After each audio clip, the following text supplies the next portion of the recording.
Delhi Lieutenant Governor Anil Baijal has accepted the Delhi government's Sentence Review Board recommendation for premature release of Jessica Lal murder convict Manu Sharma. The board in its meeting held on May 11th took the decision to release Sharma, who has been serving a life sentence for the murder of model Jessica Lal in the City restaurant in 1999.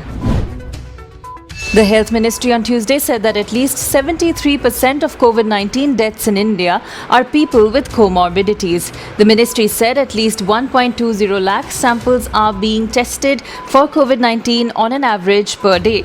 Meanwhile, 95,527 COVID-19 patients have recovered so far, and the recovery rate in India is 48.07%.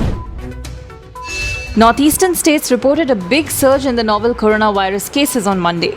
Tripura added more than 100 cases in a single day, while the number of infections in Arunachal Pradesh increased from 4 to 20, and that in Manipur from 78 to 83. While the numbers are not yet big in these states, but the surge is unprecedented. Actor-politician Manoj Tiwari has been replaced as chief of the BJP in Delhi. Adesh Kumar Gupta will take over, the ruling party said. Adesh Gupta is a former North Delhi Municipal Corporation mayor. Manoj Tiwari, who was appointed Delhi BJP president in 2016, could not steer the party to a victory in the Delhi Assembly elections in February, and there was speculation on his replacement ever since then. Prime Minister Narendra Modi assured India Inc. that growth in the economy will return soon as the government continues to pursue multiple reforms. He was addressing the Confederation of Indian Industries Annual Session 2020 titled Getting Growth Back. The Prime Minister stressed on 5 I's for a self-reliant India, which are intent, inclusion, investment, infrastructure and innovation. Delhi Chief Minister Arvind Kejriwal informed that a mobile application has been launched in Delhi to help track hospital beds and ventilators for COVID-19 patients.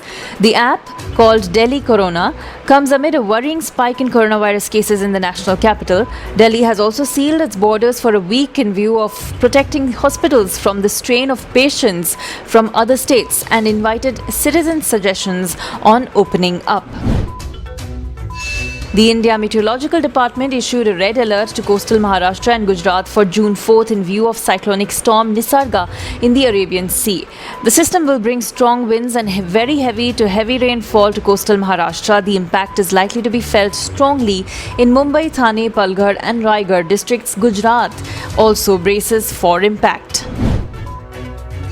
Around 20 people have died in a series of landslides that took place in Assam today. The dead are largely from 3 different districts in the Barak Valley region in southern Assam. Several others are injured and rescue teams have been rushed to the sites.